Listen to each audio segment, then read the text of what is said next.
All right, now, everybody. Quiet, listen to me. We're going to start a show. Now, some of you people have been with me before. You know it's going to be a tough grind, but we're going to have a show.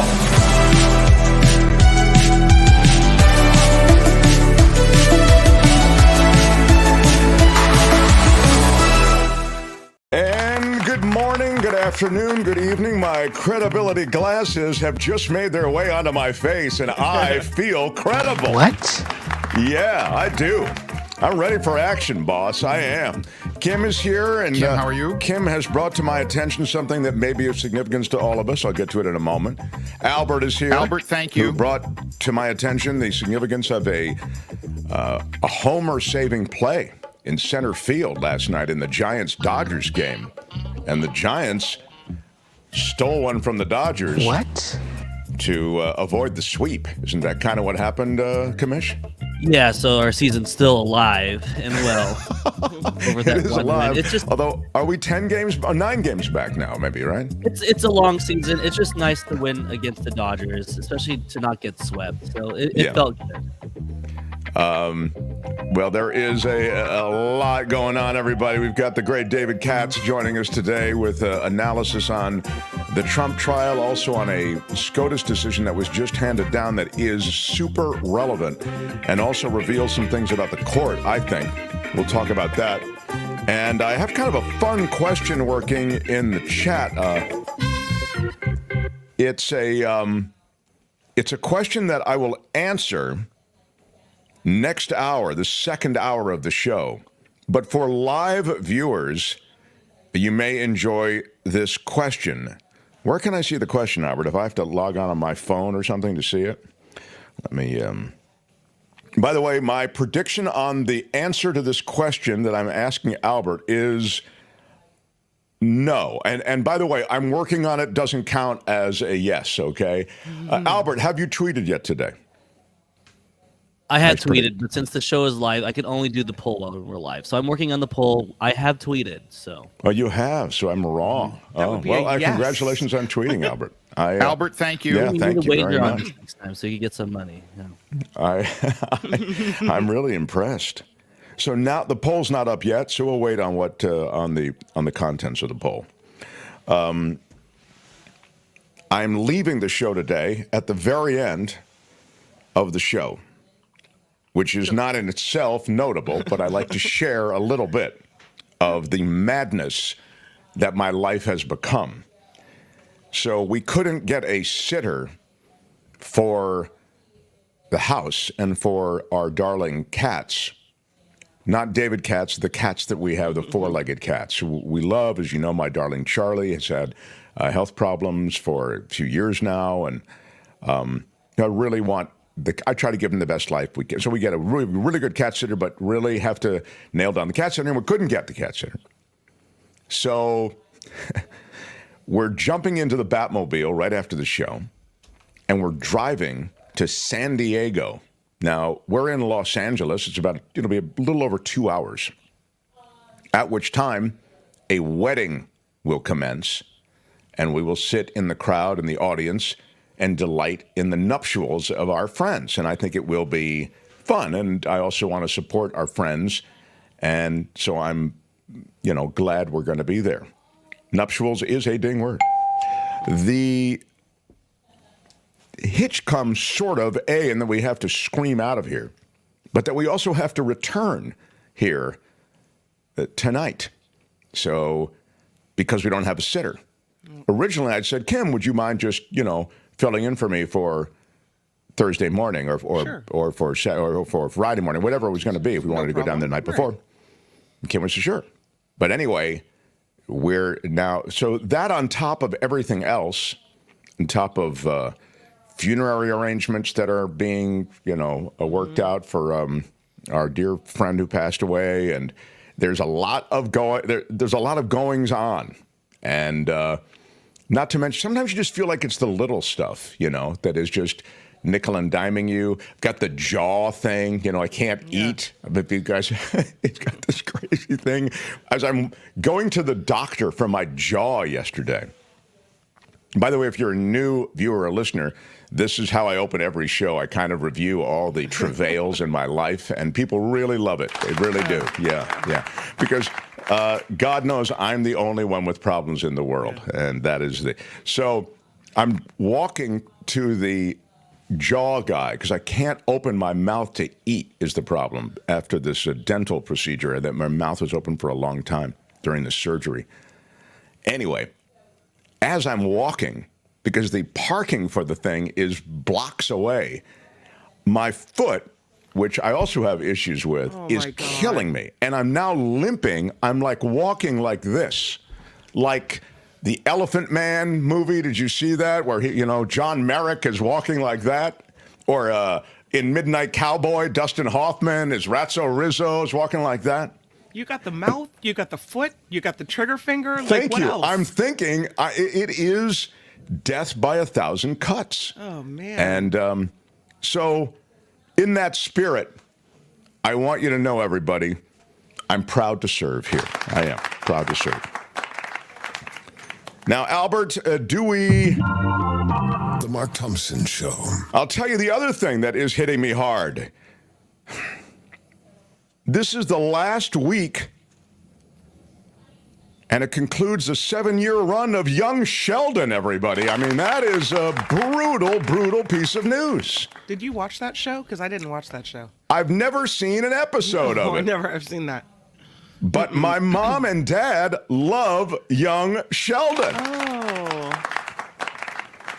Dad is already insanely compromised, as you know, really having a rough time. Mom just turned 94. Many of her friends have passed away. She's having a rough enough time. And then they decide to wrap up Young Sheldon? I mean, it's a season of loss, is my point. It has really changed the landscape of everything. And as long as I'm on the world of television, let me give you this piece of news. The Mark Thompson Show. This is about politics, everyone. I know that we really are news and politics-centric on this show. Probably would surprise you, given the last 2 or 3 minutes of stuff that I've been talking about. But MSNBC has become a controversial place.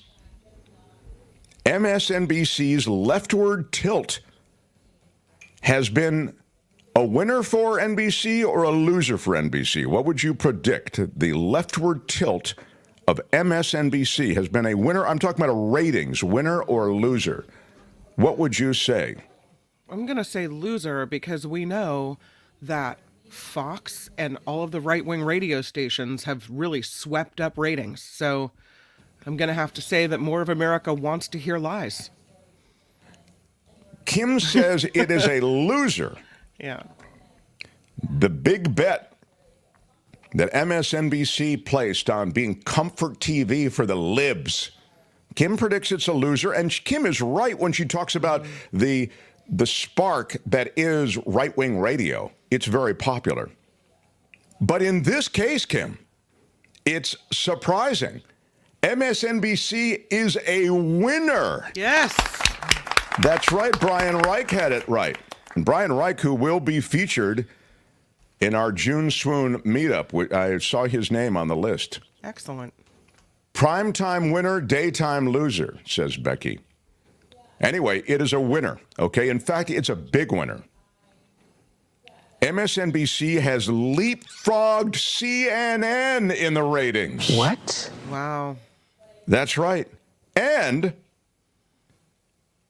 they are right behind Fox News. So in your appraisal of things, Kim, and in your summary sort of the political media environment, you're right. Number one still is Fox News. But MSNBC has screamed up with this lib bent. But now, NBC, the main network news division, is feeling we don't like that brand of MSNBC is rubbing off on us, or is perceived to be rubbing off on us, the main NBC, and the local affiliates don't like it either. It's a weird thing. Even Comcast, NBC's corporate owner, which doesn't intervene in news coverage typically, talked about the fact that when some hosts and guests criticized Israel as the Hamas attack was unfolding on October 7th, we're not talking about criticizing Israel now. Back on October 7th, they were criticizing Israel. They suggested, the corporate overlords suggested, hey, you guys may be a little too intense on the lefty vibe you're laying down. Based on interviews with more than 24 people with knowledge of the company's inner workings, the New York Times is saying that NBC is not so happy with MSNBC. Well, don't you think the name NBC lends credibility to MSNBC? It says we're part of this NBC family. You can trust us. Yeah, I think you're right. Mm-hmm. It's a brand that's a credible brand. But it is concerning that, at least to people within the NBC organization, that this liberal outpost, if you want to think of it that way, is so popular now that it may be affecting the perception of the broader band, the broader brand is the word I was looking for. But a lot of traditional news organizations are facing this, right? You've got a presidential election. It's full of rancor. It's full of lies, as you sort of alluded to that in a moment ago. And how do you come forward with neutrality in that kind of environment? It's a real media challenge. And that leads us to the next story, which is about the debates. Because the debates agreed upon... The Mark Thompson Show. The debates agreed upon, one of them is on ABC. That's a mainstream, credible, and I believe it's the #1 network newscast, evening newscast. One of them is scheduled to be on ABC, and the other is scheduled to be where, Kim? The other one is going to be on CNN. CNN. So you've got two media outposts that profess to be neutral, but already you're hearing rancor from Trump land. Rigged so heavily, says Lara Trump, the daughter-in-law of Donald Trump. She's the Republican National Committee co-chair. Remember, he installed her there. So no sooner does her father-in-law, Donald Trump, agree to this pair of debates with Joe Biden, actually throw down a challenge for a third debate that he wants on Fox News. She sits down with Sean Hannity and talks about the fact that the whole thing's a fix. Hannity said, but the fact that your father-in-law has said yes to 2 liberal networks and Fox, I think is fair. She claimed that Donald Trump called their bluff by okaying the debates and says that the scales are always tipped against her father-in-law. Oh, my gosh. We want to see more of them on a stage, not less. And you're right. It's rigged so heavily in Joe Biden's favor, but everything always is, she said. Yeah, apparently he's had a really rough life. I mean, everything's always been stacked against him. Can you imagine overcoming these odds? I mean, never having any advantage in life. Gosh, what it must be like. So if Joe Biden shows up, she says, on June 27th and doesn't come up with an excuse like he has to wash his hair or something, I have full confidence that Donald Trump will outperform him. Again, this is the pair of debates that have been agreed to by Donald Trump. They will not have an audience, which definitely does change the arithmetic. And supposedly, the microphone will only be hot for the guy speaking, although obviously Trump can... You can mess with somebody even if your mic's off, right? You just keep talking. Who cares what Lara Trump says Randy. Just defeat Trump at the ballot box in November and hopefully make him irrelevant. You know why Randy is right, of course. I mean, can always. it's important though. What she's doing is important because you saw it when Donald Trump, before the last election even, he came out and said, if I don't win, it's all rigged. And now she's saying if he doesn't do well, whatever, it's all rigged. What they do is, this is their pattern. They'll lay the groundwork that if it doesn't go his way, that it's somehow someone working against him instead of him just failing. So no, of course, that's why true. it's important. Yeah. That's why it's important to note, because here they are back at it again. No, it's a tried and true dance for them. You know what I mean? They do this to me all the time. I don't know what the hell Yeah, they do it for. all the time.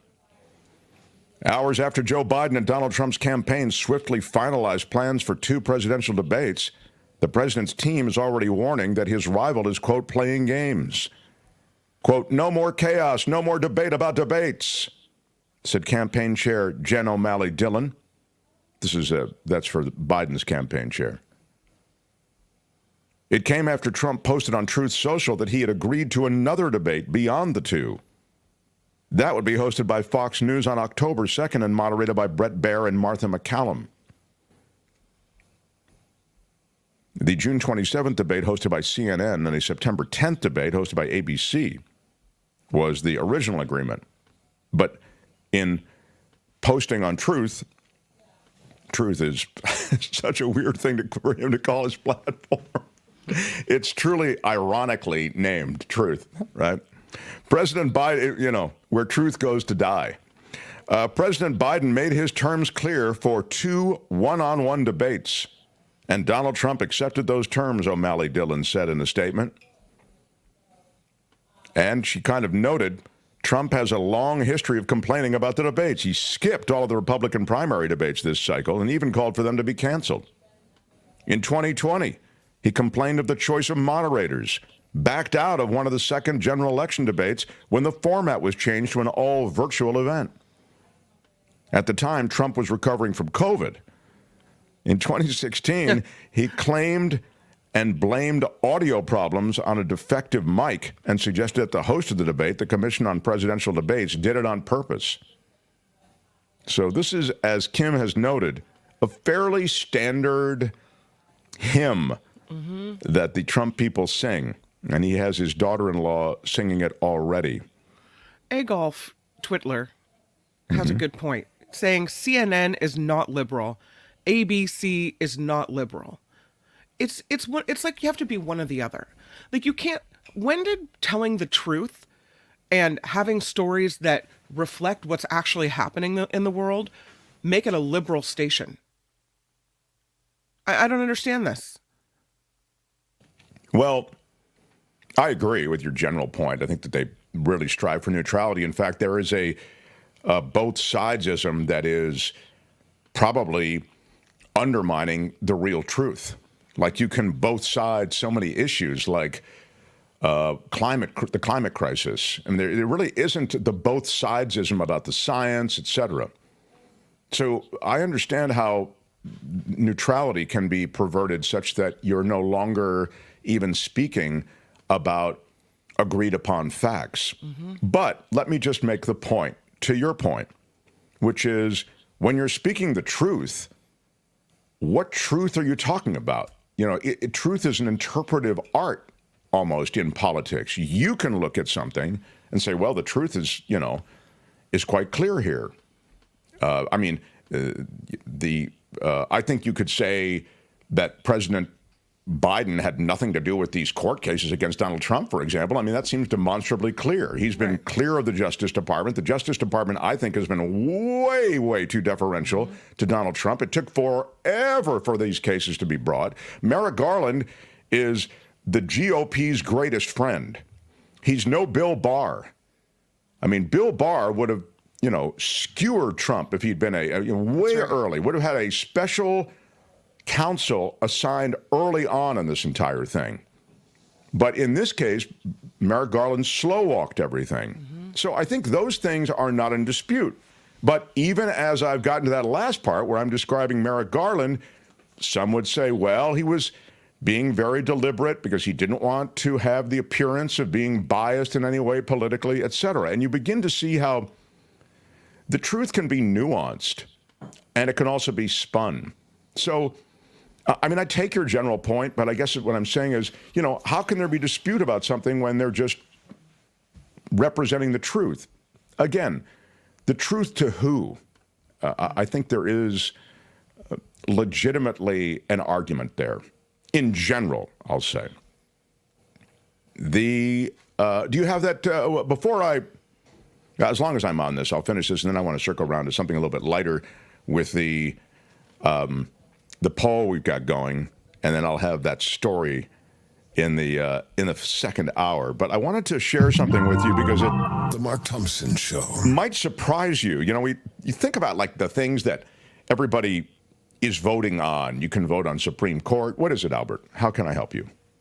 Oh, no, I just wanted to make sure. I did post the poll 13 minutes ago, and I could let you know whenever you want what the results are. Oh, okay. All right. Albert, thank you. I'll tell you that the poll is up, and then I'll do this next story. Yep. The poll is up. And how do I see the poll, Albert? Can you hang on a second. I could just... Or do I just go in here? I think if I go into, I can see it. Oh, yeah. Okay, so here's the poll. And for those listening, you can just, in your mind, respond. Again, I'll give the answer in the last half hour of the show. What is the most common? Let me tell you where this came from. There was a big data leak. As you know, there are these huge data leaks, right?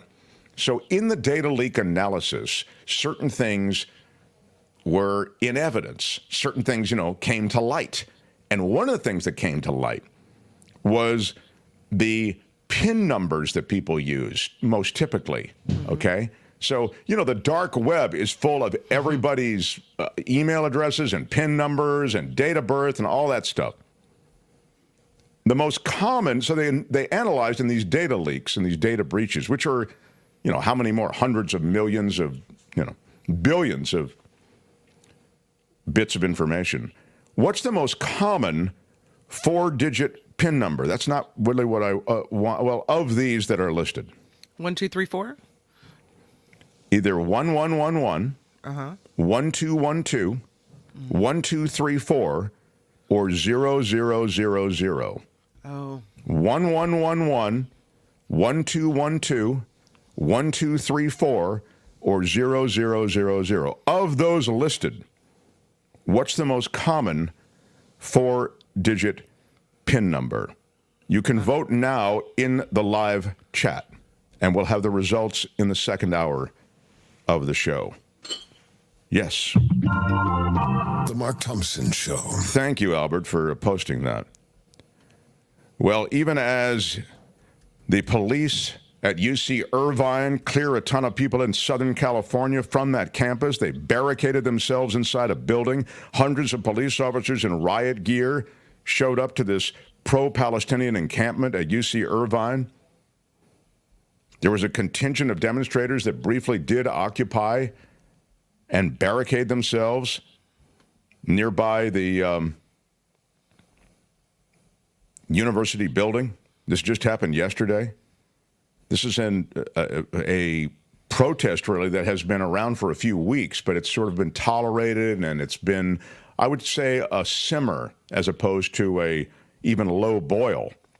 But yesterday, police moved in because many of these protesters kind of took this to another level. There were arrests, and most of the arrests had to do with being booked on suspicion of failing to disperse, a few on suspicion of trespassing. There were faculty members involved in this, too. But I wanted to bring that story forward as I bring this story forward.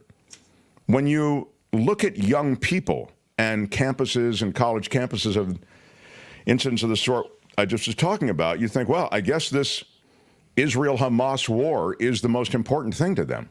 I mean, they're showing up en masse. They're setting up these encampments. They're fighting with police. They're physical altercations. It's a dangerous situation. It's closed down universities. But that's not the thing that's most important to young voters. based on polling, that is absolutely not the thing that the average young American is concerned with first and foremost. It will come as no surprise to you that the thing that they are most concerned with is the economy. The lead pollster for the research group Blueprint that did this polling, he's a Democratic-aligned researcher. I mean, that's the organization is Democratic-aligned. People tend to have a skewed perception of what young voters prioritize, he said. A large part of that is because there are ways politically that young voters are very different and very distinct in what they care about. But the places that they're different shouldn't be confused with the places that they care about the most. So economic and affordability issues are far and away the top concern for all young voters in the polling that has been done by Blueprint. Again, this democratically aligned public opinion research group. Progressive priorities like climate change, student loans, even the Israel-Palestine conflict rank far below the economic realities. Now, the poll does not ask about a matchup between Biden and Trump or about voter preferences, but it does ask about the economy.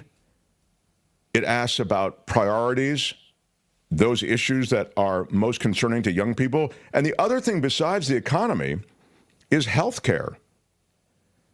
Health care was the only rival issue cited frequently by Democrats, black and white voters, women, and those making more than $75,000 a year. And also chosen by young voters as a top priority 71% of the time. So that really just is, if you just want to take a temperature of those young people who are dominating the news based on this Palestine, Hamas, Israel thing, if you take that temperature, it's the economy. Overwhelmingly, it's the economy. It's food, gas, services. It's a real clear vision of what young people prioritize. You would think that if they prioritize the economy and their own financial health, that they would want to support the guy who's trying to get rid of their student loan debt. And there's a certain myopic aspect to all of this. We've touched on it before. It really is. That people are angry enough that they go, screw it, I'm going to send a message, you know. Yeah. And they really hurt themselves even as they try to send that message. I think that's perhaps instructive. But when you really look at what young voters actually care about, it's not what's stealing the headlines. Yeah. It's something completely different. The Mark Thompson Show. Although it's not, you know, you could certainly predict it, but it's different than you'd certainly think, based on, as I say, what is making the news. Smash the like button like a boss. Smashed it with your iron rod. Albert, if you would please put up the... We have a major announcement on the show. I don't know if everybody's aware of this. A major announcement from the Mark Thompson Show. A major announcement. It is the June Swoon. It is something quite special. We are looking very much forward to it. June is a swoony month already, and it's being kicked off on June 3rd, which is a Monday evening, 6 p.m. to 8 p.m., with everybody from the show joining in this Zoom virtual meetup. So you never have to leave the comfort of wherever you are to be part of things. 2 hours of us knocking around. We're only going to have 25 people associated with, meaning we can only accommodate 25. The reason is, obviously we could open it up to more, but we want a real chance to talk to people and have people ask questions, and we have special guests as well. So we don't want it to get too unwieldy, but please do jump on it, because Kim will be there. Kim, how are you? It'll be a chance to talk to Kim. Albert will be there. Albert, thank you. Tony's going to make an appearance. Thanks, Tony. And other special guests. I mentioned Josh Mankiewicz from Dateline NBC, Tim Conway Jr. from the Tim Conway Jr. Show. John Rothman will be on board. Who else is going to be there? Spencer Christian, who is a Hall of Fame broadcaster and took my job at Good Morning America. Is Michael Schur coming? Michael Schur will be there. All of Kim's boyfriends. Josh Mankiewicz? Did you say Josh Mankiewicz? I said yes. Awesome. So it's going to be a pretty cool crew, and that's just part of. I've got to still send. I've been a little overwhelmed. Got to send a text to maybe Pat will come through. Pat definitely will come onto the show. She told me I'd love to come on anytime. So I've got to get that organized. But and perhaps Brett, those people who I've just mentioned used to be on our KGO station. A lot of people who are big supporters of our show are KGO listeners.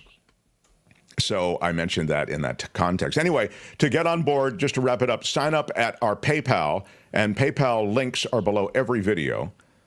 A $50 donation locks up a spot, and just say meetup or June Swoon with your donation, and then RSVP. Tell me that you've, completed the PayPal thing by sending an email to mtsmeetup@gmail.com. mtsmeetup@gmail.com. June 3rd is June Swoon. We will rock it. There's a reason that this place is fun. We're going to look forward to all manner of fun. It really is, I think, going to be great. The last meetup we did, there was a lot of politics. People really wanted to talk politics. Didn't you find that, Kim? Yeah, I was surprised.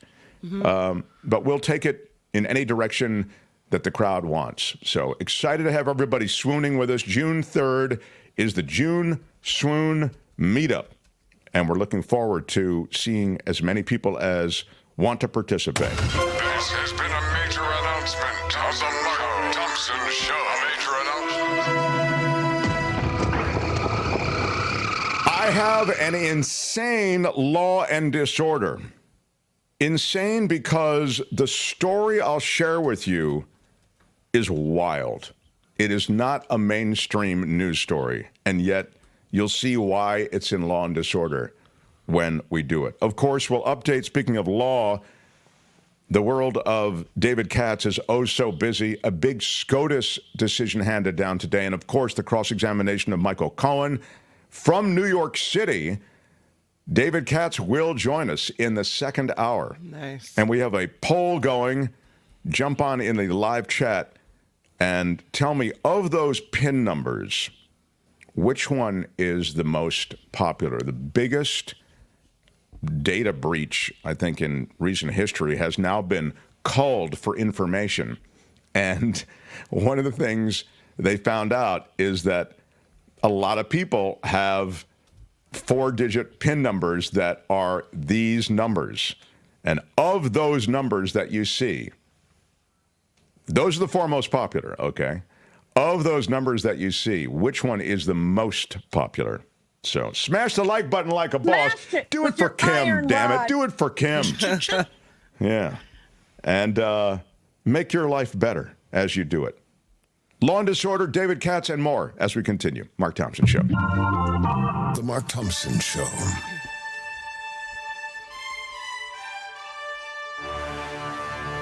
On the Mark Thompson Show, I'm Kim McAllister. This report sponsored by CoachellaValleyCoffee.com. It's a big day, a big record-setting day. The Dow Jones Industrial Average hitting a record high. It hit 40,000 for the first time ever this morning. So far, it's seen a jump as high as 138 points. The NASDAQ and the S&P 500 have also hit record highs today. This as investors grow more optimistic that a Fed rate cut in September will come after new reports show inflation might be cooling a bit.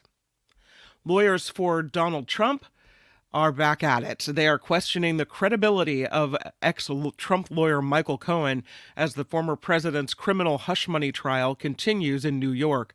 Trump's defense is making Cohen recount his guilty pleas to tax evasion and lying to Congress. Oh my God! Tell me all about your lies, sir. It's a festival of guilty. Yeah. Yes, in an attempt to paint him as an unreliable witness for the prosecution. So Cohen is the prosecutor's key witness who they say was behind the alleged payments to Stormy Daniels to keep quiet about an alleged sexual encounter with Trump. Vice President Kamala Harris is accepting an invitation to participate in a vice presidential debate this summer. Who will she debate? We don't know. Harris agreed to an offer from CBS News to take part in a debate on either July 23rd or August 13th. Of course, Donald Trump has not yet made his vice presidential pick, so we'll see. At this point, she's just preparing to debate against herself. You know, they had that new pier they were going to build off the coast of Gaza? It's already done. The U.S. military has finished constructing this floating pier off the coast of the Gaza Strip. Officials plan to begin delivering humanitarian aid to this region with its completion. About 500 tons of humanitarian aid will land in the coming days for Palestinian civilians. The Biden administration announced plans for this pier months ago as a means to help get that aid to the region during the Israel-Hamas war. It's a floating pier. They could put it wherever they want to put it. So it's done, ready for use. Yeah, that was much talked about. They did it in a hurry, didn't they? Yeah, really.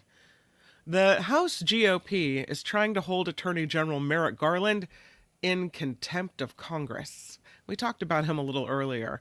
And this is because Garland defied congressional subpoenas demanding audio recordings of President Biden's interview with a special counsel who led the president's classified documents case.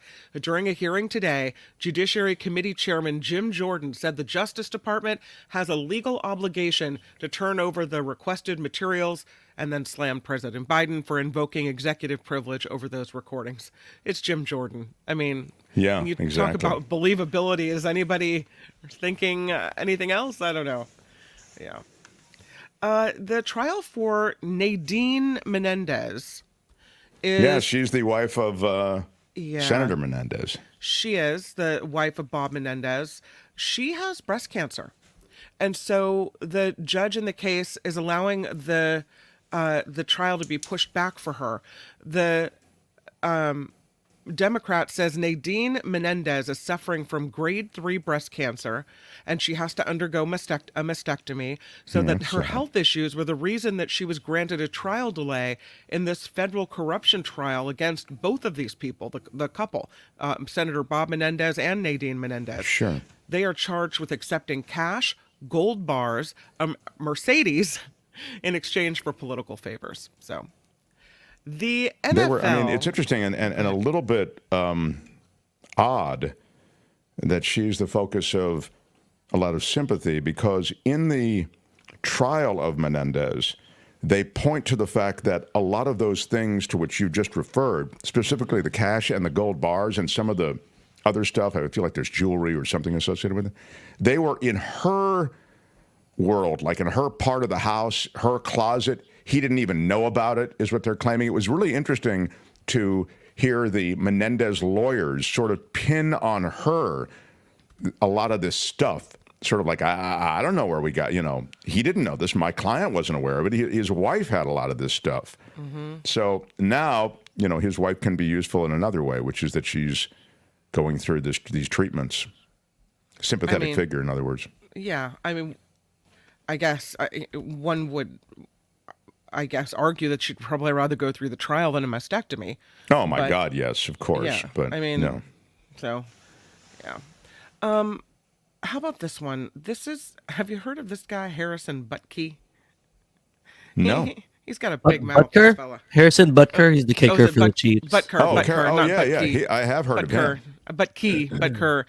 The NFL is making it clear this Kansas City Chiefs player, Harrison Butker, was only speaking for himself during a commencement speech that he gave last weekend. Oh, my Butker God. has received some backlash over the content of his speech at a Catholic liberal arts school. He told female graduates that while some of them may have successful careers, he would venture to guess the majority of you, quote, the majority of you are excited about your marriage and children you will bring into this world. Oh, my God. What? Yes, we went to college so that we could get married and have babies. I mean, it's a very old school view of the world, you know? He's very religious. No kidding. Has a faith-based kind of thing happening. But is that not the craziest thing? You go to the commencement, you single out the women, and you say, you know, isn't it nice that you're going to be able to get married and have babies now? Yeah, exactly. You've gotten your education, your life as a person enjoying much of the fruits of that education. That's over. Now it's time to pass that education on to your kids. Again, that's a very traditional view of the world. What a jerk. There's a drop. That is a drop. If Trevor, I guess, in Hollywood would be the person on that one. Formerly of Concord, now in Hollywood. Airports around the nation are expected to be busier than ever this upcoming summer travel season. TSA officials expect a 6 to 8% increase in air travel nationwide compared to last year's season. TSA says there's a strong chance that on several days they may screen 3 million or more passengers in one day, which would be a record high. Yeah. Here we go. Gas prices in California going up. Let me because guess. Of the, yeah. going up again because of the clean air tax. I mean, we're glad to have clean air, but the California Air Resources Board is mandating that 50 cents per gallon be added to the price of gasoline in an effort to move California away from petroleum-powered engines by 2035. What the hell is going on in the United States of America? Ron We're gets going to it. make it so expensive that they can't afford it. You see how this works? That's the year when Well, the there are sales... a lot of people who feel that way. There are a lot of people who feel, oh, you're trying to make it too expensive to drive a car, and as a result, I've got to take public transportation because that's your long game anyway. There are a lot of people who feel that way. Yep, that's right. So 2035 is the year when sales of new gas-powered vehicles will be banned in California. Republican opponents of this idea say this is a secret tax because the legislature is not passing it, and it will price the middle class out of driving a car. Proponents of the plan say it'll speed California toward its goal of reducing greenhouse gas emissions by 85% by the year 2045. Well, I mean, so there it is. I mean, they're right up front about it, you know. Yeah, they don't want you to drive anymore. They want to make it so prohibitively expensive that you're like, you know what? I really will buy that hybrid. I really will buy that electric vehicle. Well, I mean, the sad thing is, I wish that and I know I'm a tree hugger, but, and just because I'm a tree hugger doesn't mean that the trees don't really actually need hugging. But what I would say is you have to develop the infrastructure transportation-wise, and obviously the electric grid, et cetera, to support these changes. So it's not enough just to tax and to discourage those from getting combustion engines and driving from here to there to work to school. You have to develop the infrastructure such that there are alternatives that are viable. That's what I would say. And I think we are lagging behind. Not for, political will. I think it is there, but it's clearly not sufficient. I mean, what is there is not sufficient to actually make the changes they want. And it pains me to say it, because as I say, I'm kind of on their team, but hey, man, you gotta get it together. You got to make it easier for people to get from here to there. Some changes to marijuana. The Biden administration moving forward with a proposal to reclassify marijuana from a Schedule 1 to a Schedule 3 drug. The Department of Justice will issue a notice of proposed rulemaking today to reclassify marijuana to this less restrictive category. The change reflects a major shift in cannabis policy across the country, as dozens of states over the last decade have legalized recreational marijuana. Mark? Where are my weed smokers at? There you go, Albert. That's what I was waiting for. The rule change is subject to a 60-day public comment period. President Biden, in a video posted on X today, called the proposal an important move toward reversing long-standing inequities. Well, I mean, the only thing I would quickly say about that is, and I made this point before, but it's worth underscoring because people might have missed it the first time. A lot's being made of this, and I like that they're making some incremental changes in the way they treat marijuana in this country. It should be really just like alcohol. I mean, there should be restrictions on it, but I don't believe that. I mean, the restrictions in the view of marijuana continues to be ridiculous, and the change is truly just incremental. It doesn't really affect in a big way much of anything. In other words, if you're a marijuana business, this is important because now from a transactional and tax standpoint, the reclassification of marijuana really helps you. But unless you're a business or unless you're a purveyor of legal marijuana, this probably doesn't really affect you in any huge way, except to say, hey, our society is beginning to make some of the changes they should have made decades ago. Mm-hmm. Trevor wants to know where his weed smokers are at. So there. Lastly, the fix is in, or the results are in, I should say. Lucy the elephant is a fixture at the Jersey Shore for more than 140 years and has been named America's best roadside attraction. No. There's Lucy. That's America's best roadside attraction right there. I love it. The annual honor bestowed by USA Today, which says the 65-foot architectural wonder is the #1 roadside attraction in the nation, drawing fantastic. It really is, drawing tens of thousands of visitors every year to Margate City. You can see them posing under Lucy's tusks. It was all built in 1881, unveiled in 1882 as a gimmick to attract people to Atlantic City, just 5 miles away. Lucy is made of wood and clad in tin. She's also, by the way, an historic landmark. There she is again. Wow. So she's I'm loving it. Historic landmark. She's the #1 roadside attraction. It looks like a Mark Thompson road trip is really on the. I'd love that. I'd love going to that. see Lucy. Yeah. Yeah. Yeah. I truly would love it. I don't know how you. I guess there's stairs or maybe a little elevator. You get all the way up to the top. I don't know. Yeah, I'm sure there's stairs. Mm-hmm. I mean, if it was the 1800s, I'm guessing it's stairs, not elevator. Maybe. I mean, not that they didn't have elevators, but I'm just saying by now they probably have, or maybe they've reworked it. Yeah, I don't know. These are good questions, Kim. You ask good questions. She's got a bunch of windows. I mean, you can go in there. So I've never been. I'm now interested in going. Yeah. Well, it's in, where did you say, the Jersey Shore? Where did you say it was? Yeah, it's in Margate, New Jersey. Wow. 5 miles from Atlantic City. Man. Lucy the elephant. This report sponsored by CoachellaValleyCoffee.com. There's never been anything like this. Time to take a little sippy sip. It is a little bit of heaven in your cup. My Coachella Valley coffee. I've got it right here. Take a big old drink of it. That's right. Yeah. It's a huge selection of coffees and amazing teas, hand roasted, fresh. It's a treat just for you. CoachellaValleyCoffee.com. You get your exclusive 10% discount for being a Mark Thompson Show listener. I'm having another sip right now. Take another sip. You go ahead. I'm surprised we don't have to hear that sounder all the way through the newscast. He's sipping, sipping, sipping. To get your discount, you just put Mark T, no spaces, Mark T, as in Mark Thompson, but just Mark T, in the special coupon code area, and you get your 10% off. There you go. And then the Coachella Valley coffee box arrives at your door. There's dancing and celebration. Confetti may rain down upon you. It's a happy, happy day.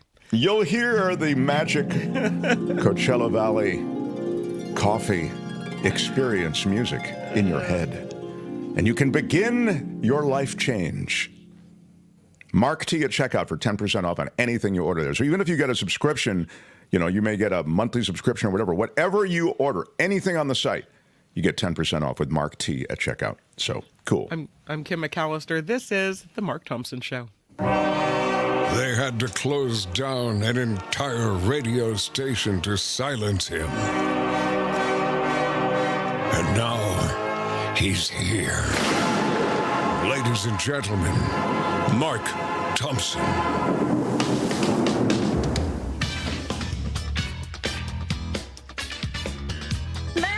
With your iron rod. Can you let him finish, sir? I come from regular stock. There's a reason that this place is fun. Don't ever use that word. Google it. What are the porn stars doing, Mark? I stand corrected.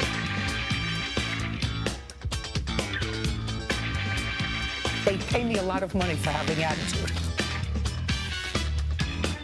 What you say is the political dogma that they're trying to shove down our throats. Straight up right in, no problem. What the hell is going on in the United States of America? Sayonara, sucker!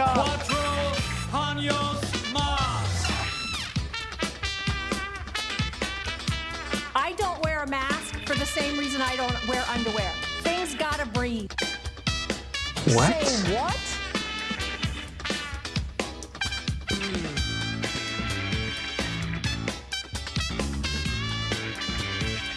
Do you have a secret talent?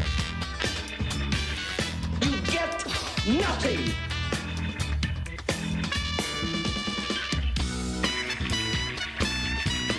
Y'all can all go to hell, and I'm going back to Texas. Out of time. Bye-bye. Did you really just do that?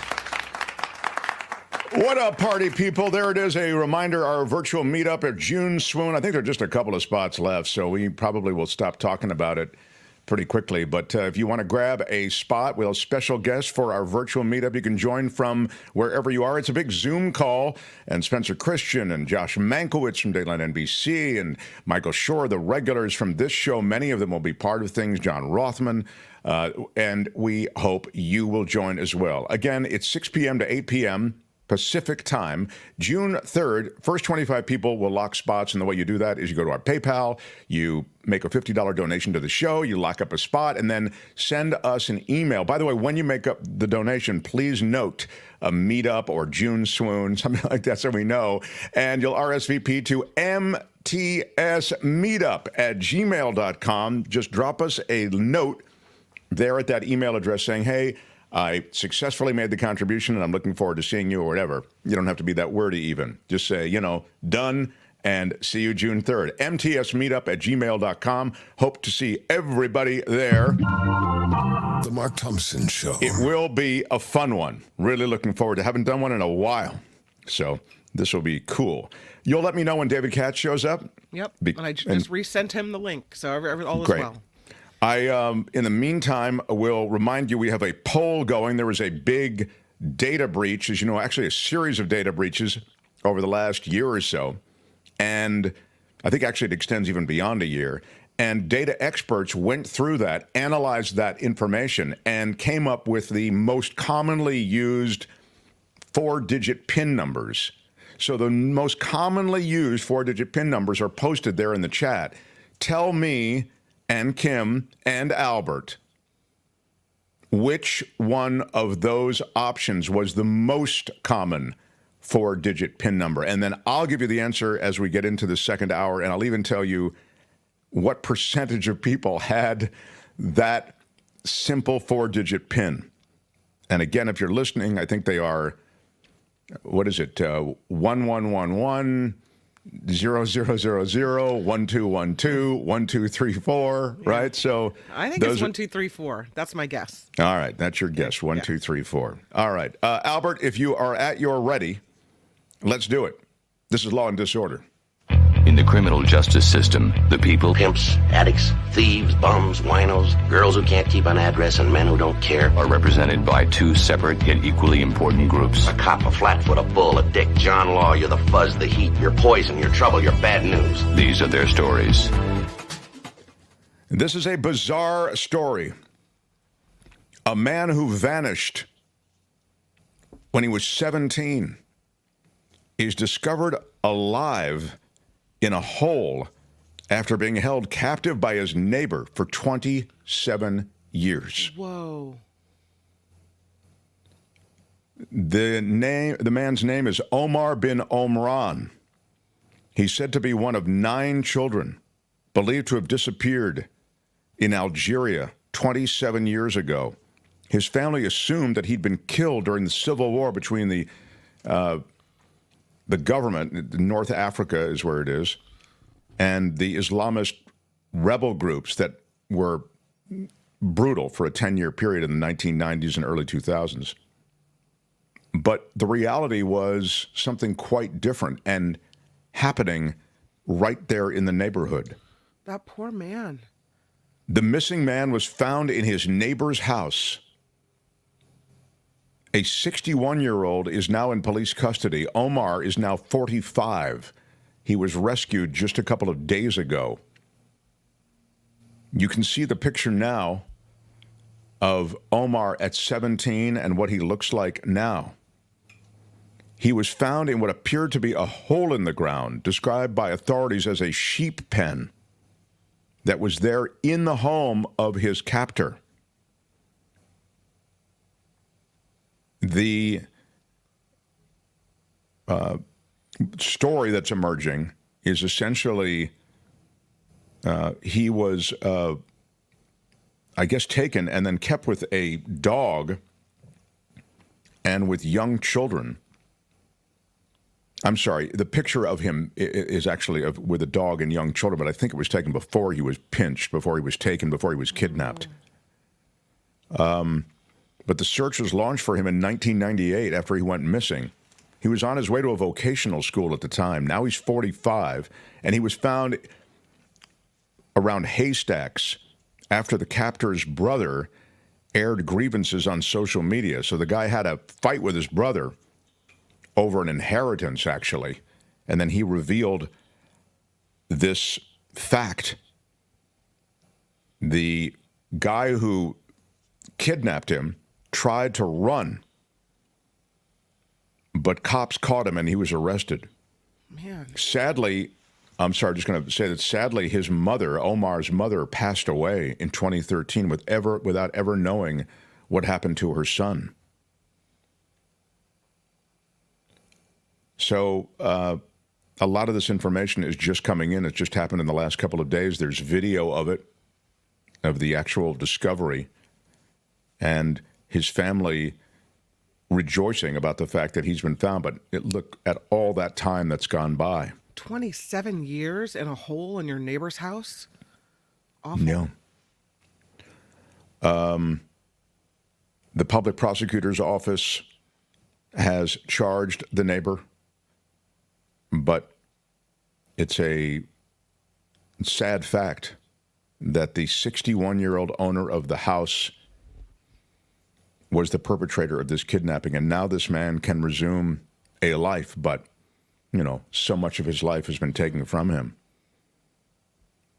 Wild, bizarro story.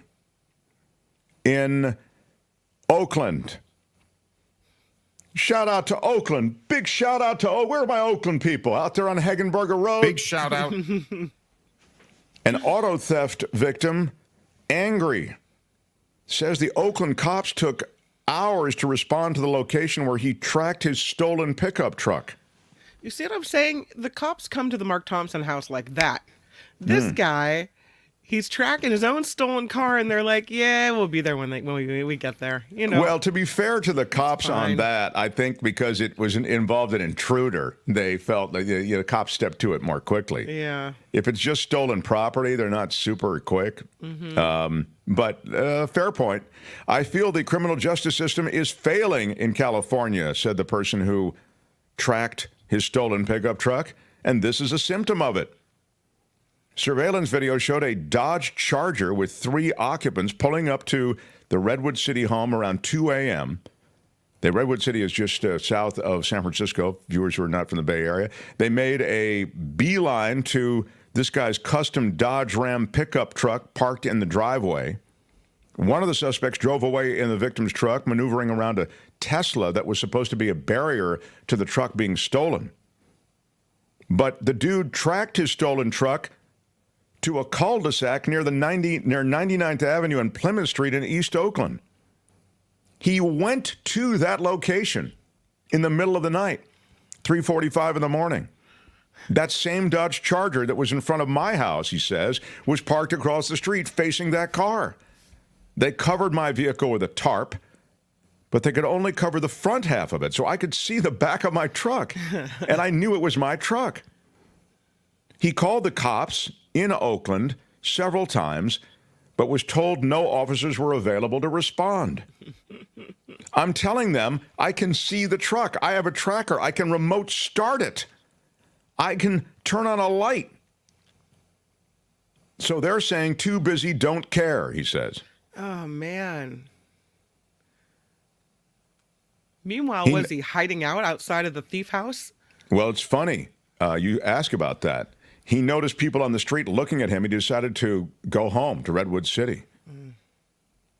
He said there were guys coming out on the street. I was like, I could kind of tell. He said it was about to get tense there. Yeah. So this is the story in Oakland. But when the news got involved, Channel 2 News got involved, they're in the East Bay, they're in Oakland, for those just looking in.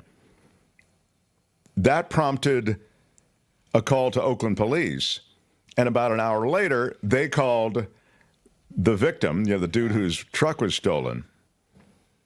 And when that happened, it got kicked into high gear, he said. I gave up like this many years. He was a Marine Corps vet. That's why he says this. I gave up this many years of my life for what? Like, that's how I feel. I come back home, my car gets stolen, they're going to do nothing about it. So he got the car back, but the alignment's off, he says, and they tore apart the whole driver's side trying to look for the tracker. They were trying to disable the tracker. But he says it's only a matter of time until this happens again. That's Law and Disorder for today. Tune in again next time for more Law and Disorder on The Mark Thompson Show. All right, that's it. Let's roll. Hey, let's be careful out there. Smash the like button for that poor man's truck. Smashed it with your iron rod. Give us a thumbs up and smash the like button for that guy who was discovered after 27 years of being kidnapped. With your iron rod. Come on. And now, smash that like button for David Katz. Smashed Come on. it with your iron rod. Is Katz available? Is David here? He is. Yep, he's here. No? He's here. Albert, thank you. All right. Okay. Without any further delay, then, The Mark Thompson Show. I like to say without any further delay, the truth is we haven't delayed at all. I just got the word that David Katz is here. So, look, this man has made his way back to New York. He's probably doing some commentary and analysis on the Trump trial there. You know his voice from London radio. You know his voice and face both from New York television, network television, Fox News, West Coast, East Coast. He is one of the most coveted people doing legal analysis in this country. The former federal prosecutor, now working the defense side of the table. He's David Katz, everyone. Hello, sir. Good to be with you. Are you there for analysis, David? Are you doing some media while you're there? I haven't been down into the courtroom or the overflow room. You have to get there so early, and it's become, kind of like an Academy Awards ticket by now, which is another reason why I think it should be televised. Now there's like this sort of media elite only that can get past the velvet rope. I think it's a really bad look for our system of justice, but they say that actually it's against the law in New York to televise a trial. Now, of course, the legislature could change the law, and with all the things that the legislature is doing in New York, you'd think they would have done that. But anyway, it's not televised. But I was on, I've been on Fox, I've been on CNN, I was on Newsmax today, and it was interesting because the other guest and I, he was the real conservative one, I'm the middle of the road one. We both went to Berkeley. So I said, if you'd have wagered that there were going to be two guests on Newsmax today who both were Berkeley undergrads, you would have made a chunk of change. Boy, Newsmax is of course, I agree with you 100%. I said that this trial should have been televised. I said it from the start. But is it your sense that it's generally being fairly portrayed or represented in the representations that you see in some of this right-wing media where you appear on Newsmax, Fox News, this kind of thing? Well, not really, because on Newsmax, it's always a negative spin. I can be heard, and they like having me on because there are some things that legitimately, and we'll talk about it. From the beginning of this case, I'm a Democrat. From the time that this case was brought by the DA's office here in New York City, I said this was a bridge too far. I said, if this is all they're going to charge Trump with, because this was the first to actually be criminally charged. It's also the first to go to trial. That's in part because Trump and his lawyers have been so successful, Mark, in delaying the other trials, especially the January 6th trial. And of course, we've talked about this until the cows come home, that they never should have filed Jack Smith, who I admire greatly in his work on this case, but he never should have filed down the Southern District of Florida, where he had a 1 in 3 chance of getting Cannon, because he got her. That case is obviously by now never going to trial before her or any reassigned judge before the election.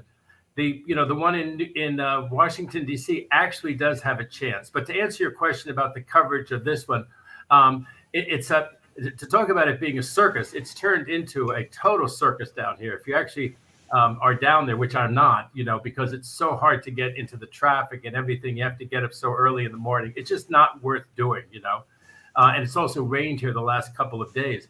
But I mean, the circus show is unending now. People like letting off balloons, doing things to get attention.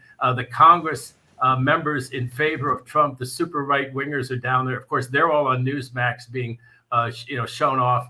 They actually lost their quorum, I think, or their ability to act in Congress today, because so many of them, this is not a joke, so many of them are down there, singing the praises of Trump and saying how this case, has no basis. That's not true. The case has quite a basis, but you do have to believe Michael Cohen to get to the felony, I believe, beyond a reasonable doubt. And if you only get to the misdemeanor, then it's like disappearing ink. If they come back and say, Your Honor, we made a compromise, we've all agreed only on the misdemeanor, the answer to that will be, well, then the case is dismissed, because only the misdemeanor, the statute of limitations has run on. So it's really the felony or bust for the DA's office. And that's the hard one with Michael Cohen, because, they keep saying Michael Cohen is corroborated by the documents, Mark. He's corroborated that he made a phone call. He's corroborated that after he made a phone call, he set up that account from which he paid Stormy Daniels.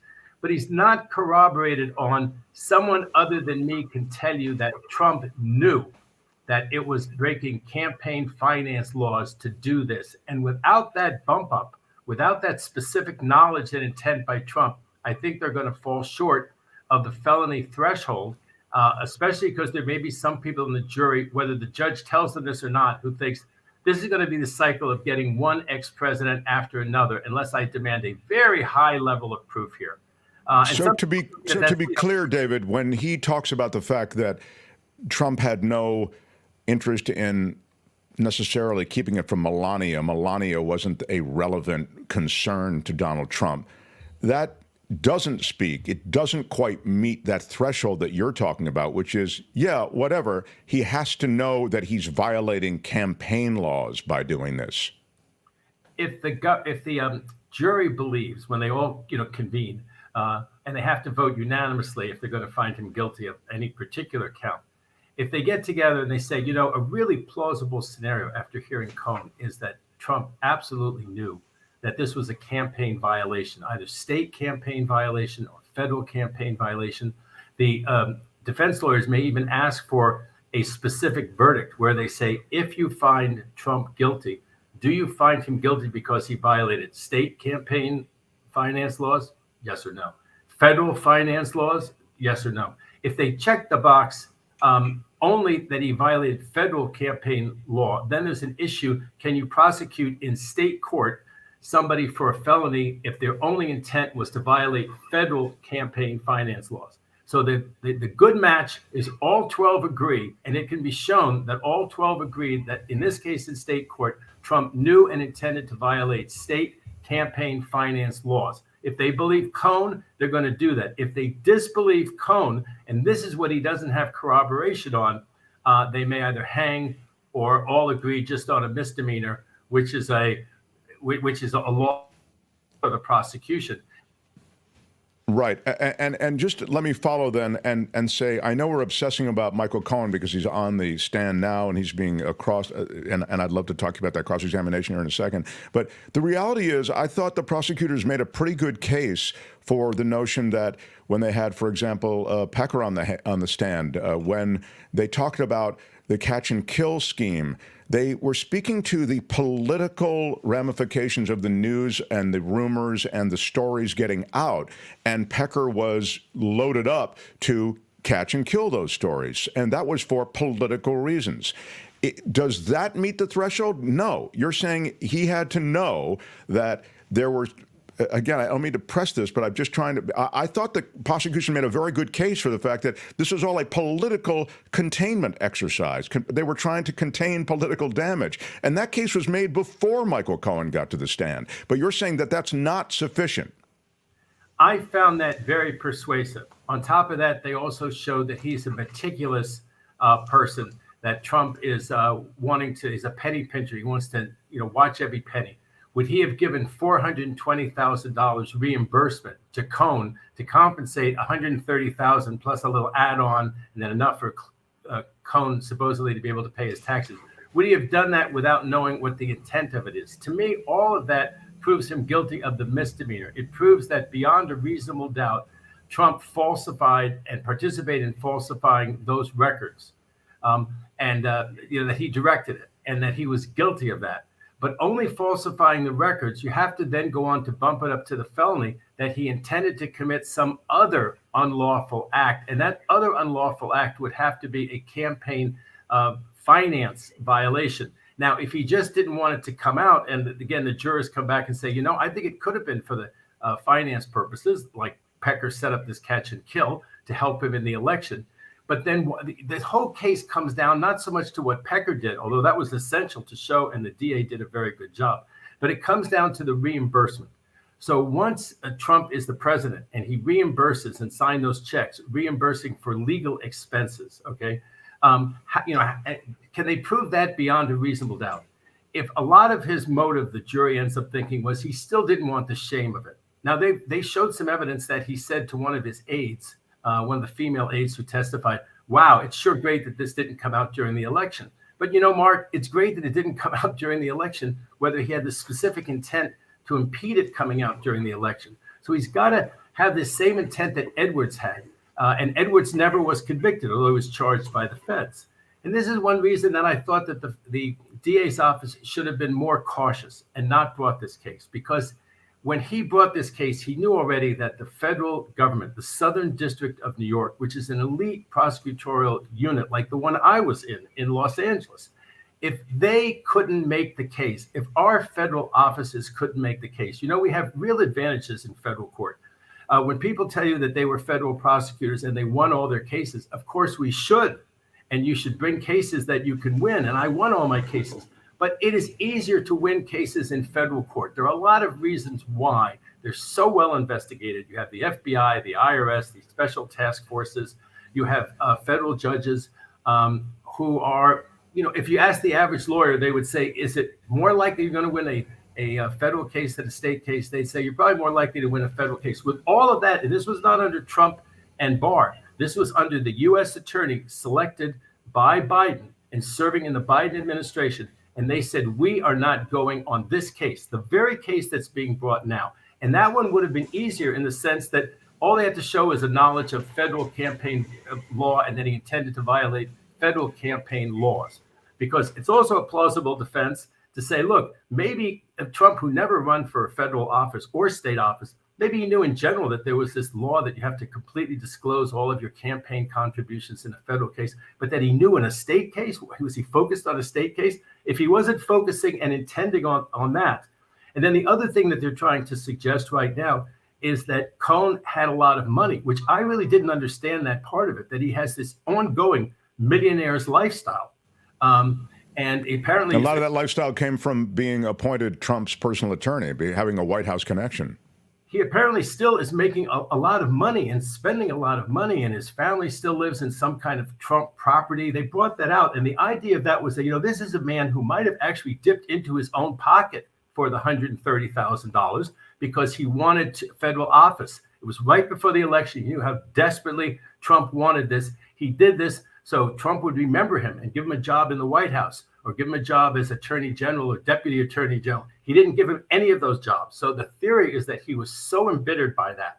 And as he's learning that, the one idea is that he says, you know what, I know I contributed this money out of my pocket. I really did this. I know I set up this company. But remember the corroboration that Trump told him to do all of those things. A lot of that does hinge on Michael Cohen. So then Michael Cohen realizes that he's not going to get this job. And then Trump says, you know what? I'm going to let this guy down a little easy because he helped me for all those years. He was my fixer. He was good enough for that, but he wasn't good enough to come to the White House or get any federal kind of job with me. I'm going to push him to one side, let him be my fixer again, private lawyer, whatever. And I know it's excessive, but I'll give him the $400,000. If that's what Trump was thinking, again, is there the specific intent to violate state and or federal campaign finance laws by writing down legal expenses? And Trump also has the suggestion, because all he has to do is raise a reasonable doubt, that, legal expenses, he figured the guy had done a lot of lawyering on this. He dealt with this other guy, Davidson. He not only dealt with a Stormy Daniels, but he dealt with a Karen McDougal. He'd come down to Washington. He'd done all this kind of stuff. So I don't know, 400,000 sounds about right. He'd space it out over a year. So the case could go either way. I think people just have to make their peace. On the left, they have to make their peace that it may not be a conviction. On the right, they have to make their peace that it may well be a conviction. And I think both sides have kind of like, oh my God. But I think it's sort of up for grabs at the moment. That's fascinating. It really is fascinating because so much is clear and there's so much smear here. There's so many facts that are embarrassing, that are controversial, but embarrassing and controversial doesn't get it done legally. You really draw the legal line so clearly and starkly. And as you say, the feds, who I think this is worth underscoring, have all that leverage and power to which you've referred. They passed on this. So there's, if you look at them as any kind of bellwether legally, maybe we have to prepare ourselves for the fact that he may be acquitted. Can I mention one other thing, or have a hung jury? Can I mention one other thing too? Is that I won't mention he's deceased now, but he was a real famous attorney. He had an office next to mine 15 years ago. He had a super high profile case. I'm not going to mention him or the case because everybody would know it. He represented this person and he said to him, I know you're going to try your case in the newspapers.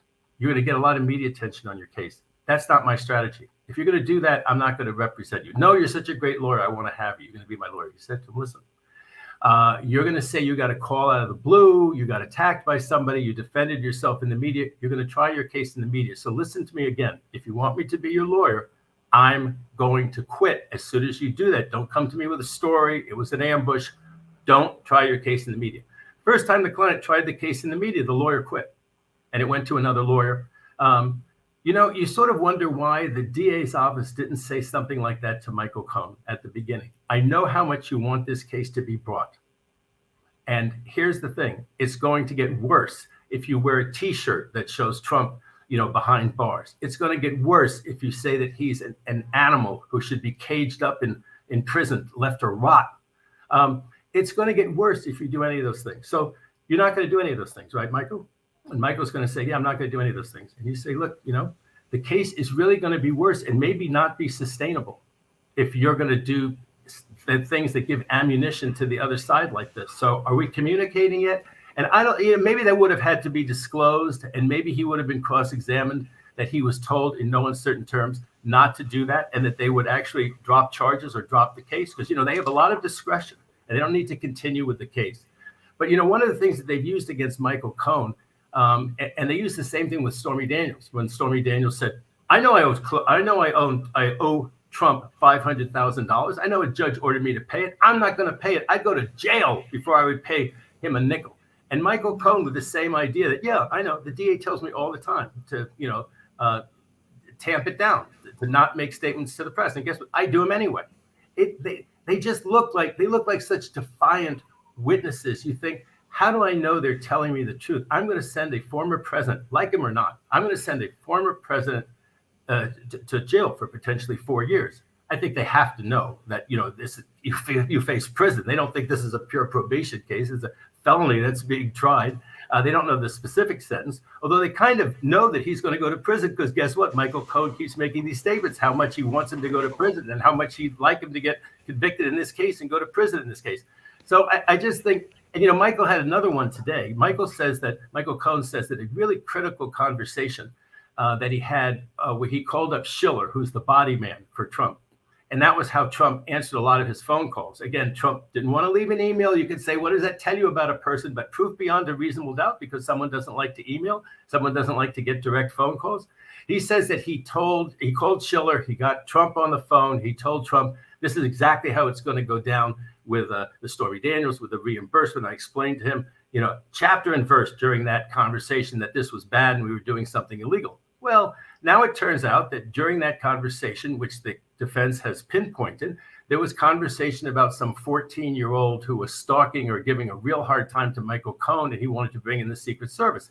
Now they say, well, wasn't that what the conversation was about? Never mentioned by the prosecution, apparently not known to the jury. They're finding this out on cross. Michael Cohen says, oh yeah, we talked about that too. Yeah, we talked about both of those subjects. The conversation was 96 seconds long. That is what you call effective impeachment. That's what you call good cross-examination. So, and Michael Cohen comes back really well. He hasn't freaked out. He's doing much better than he did in the case where the judge said he was credible. So he's doing better in the case where the judge said he was credible. So maybe I'm missing the whole thing. Maybe I've been on a right-wing media one time too many. Well, let me ask you, just on balance then, net, Michael Cohen, worth having, necessary, evil, or would you have been better off planning the case without Michael Cohen? They couldn't have done it without Michael Cohen because there's nothing that helps them over that burden. If he doesn't say that I told him exactly how this was going to work and that it was a violation of the law and he wanted to do it anyway. Because remember, at one point there's this tape, but the tape isn't that helpful to this theory to get you to the felony, because on the tape, Trump wants to pay him cash. And Michael says, no, I got this covered. Okay. What's going to be argued to the jury by Trump's defense is that he was a lawyer. He hadn't been disbarred in all the years he'd been practicing, which was many years. I knew that he'd worked for me many years, the Trump defense will say. He told me he had it worked out. I didn't think he was going to go get himself disbarred over this one. So I figured it was legal. He had some way that was, I would have paid her cash and not had all these records, but he had some way to do this that he said it was going to all work out. So I'm sorry to spend so much time on this case, but I think it's fascinating. I would not apologize in the least. It's fascinating. It really is fascinating. And so much is being made of the impeaching of Michael Cohen, the credibility of Michael Cohen. And I think you really put into context a lot of this stuff that we've seen, the kind of smack talking that Michael Cohen has done prior to this case beginning, and how that might come back and bite him, or maybe has already come back to bite him. I wonder if I can leave the world of Trump, unless there's something else you can think of. And I wanted to mention just one last thing, because sure. They have asked me on a lot of the media what I think is going to happen next. This is going to be the people's last witness. It looks like they're preserving some time for next week, which may be that there's some indication that Trump is going to actually put on a defense case. People have asked what kind of defense case. Trump will not testify. You could take that to the bank. Trump will not testify.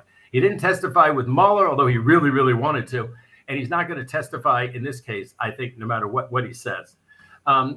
People wonder whether Schiller might be a witness. Maybe Schiller would be a witness to that phone call, that he could say during that phone call, I remember it was all about the 14-year-old. And in the 96 seconds, we didn't talk about anything with Stormy Daniels. That would be pretty devastating.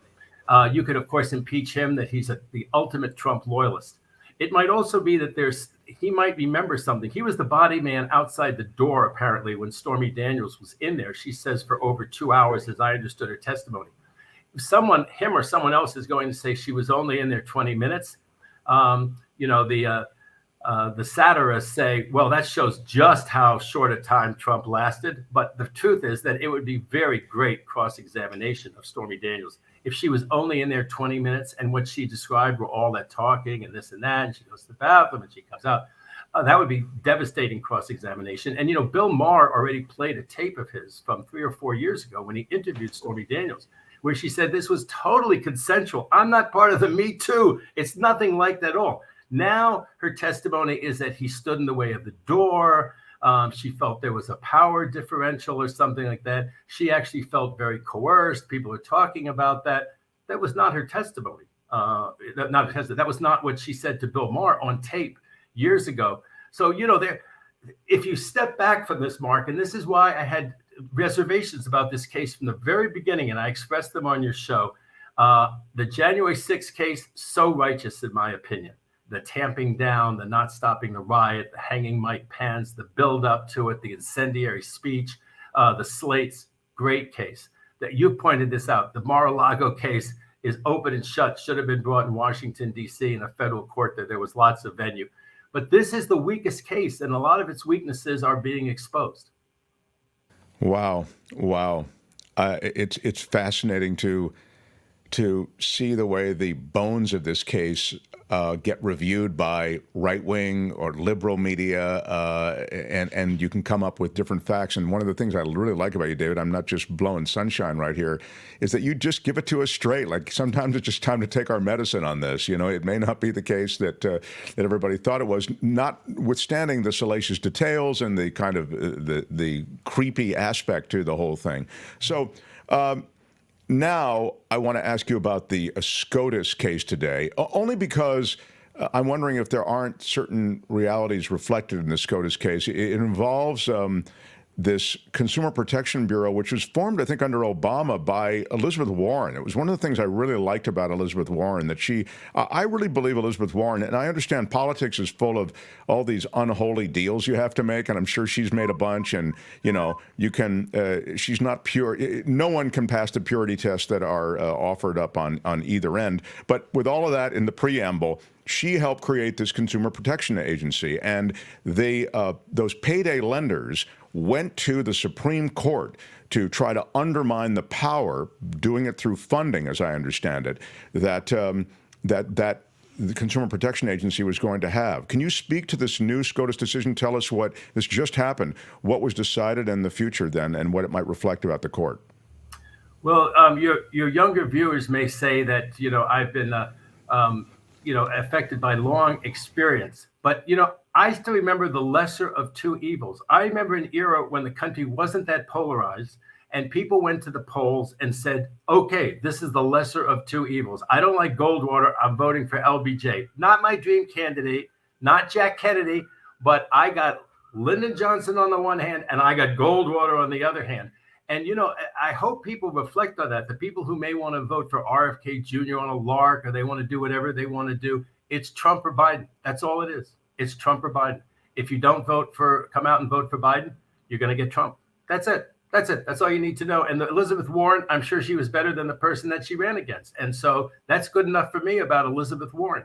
The Supreme Court case was very interesting. Anytime that you agree with Justice Thomas's decision, and the fascinating thing about this one is that maybe Thomas is sort of thinking, you know, why do I need to be this super right winger? Because I would say with this decision, he's not on the far right of the court. I think Alito has clearly staked out that position as the most far out to the right, because he dissented, and Gorsuch joined him. Thomas wrote the decision, and Thomas said, look, it's pretty simple. There's an appropriations clause, and the way they appropriated the money for this agency did not violate the appropriations clause. It doesn't have to be a yearly appropriation of, $20 million to do this. You can also say that to do these purposes, you state the purpose and you state the source. And the source could be 1% of the money that the Federal Reserve has to meet the needs of the agency. That's good enough. It doesn't have to be like a line item where you say $20 million. It can end up being $22 million because it's calculated to spend on their purposes, which is to protect consumers in various ways.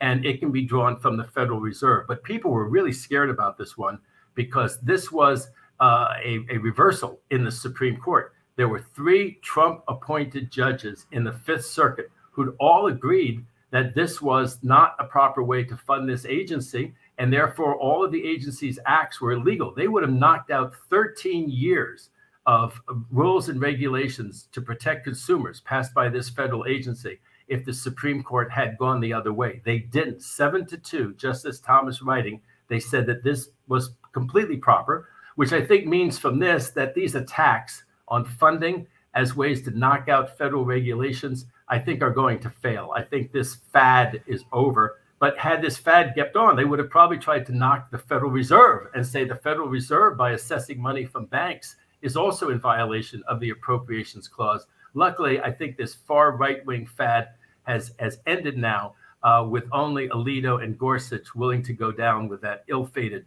I mean, it doesn't make any sense. I mean, as one of the concurring opinions said, You guys don't even watch how the country's been running for 200 and some years, because for 200 and some years, we haven't had these strict appropriations that have to be a line item in the budget. We've been funding the government this way for over 200 years. You guys really are a bunch of radicals. And I think that's one reason that Thomas wrote it, because Thomas could say, look at the historical context. When it comes to guns, I don't agree with him.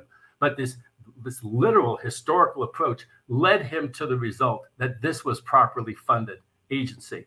And so I think that that's why he was eager to write that opinion and join the seven. And welcome aboard, Clarence. Well, it's fascinating to see, as you say, Alito and Gorsuch fall into the category of these corporate hacks. I mean, I think, you can call them right wing. It's corporate business surrogates, really. I'm not even going to call them friendly. I mean, because they're brutal to consumers, and they're brutal to those that have to live under kind of the reckless disregard for consumers that you find in predatory lending, et cetera. And now I wonder about as you say, this is a really good sign. We've talked about the EPA before and some of the jurisdictional aspects and restrictions that have come before the court when it comes to the EPA and these other agencies that have, yes, regulatory power, but those are protective powers. Those are environmental protections. In this case, these are consumer protections. And you see the power of government to do good.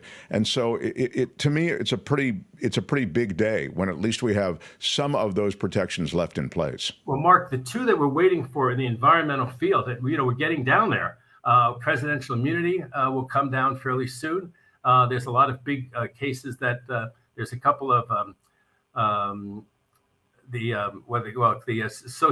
social media cases. Yeah. There's 2 social media cases that people are waiting for. But the big one in the environmental field, there's the SEC one. But the really big one is the Chevron deference. And I think Chevron deference after this is going to have at least 6 votes.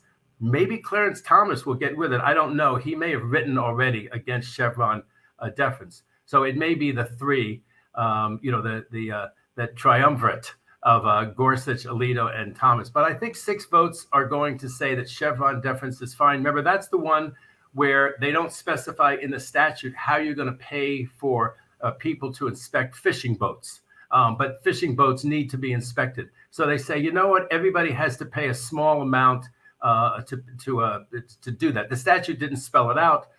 Someone has to pay for these inspectors to be on board. And so we come up with a regulatory scheme, although the statute doesn't specify who's going to pay. As long as it's reasonable, that's fine. The arch conservatives, the corporate, what do you call them? The corporate hacks is what I said.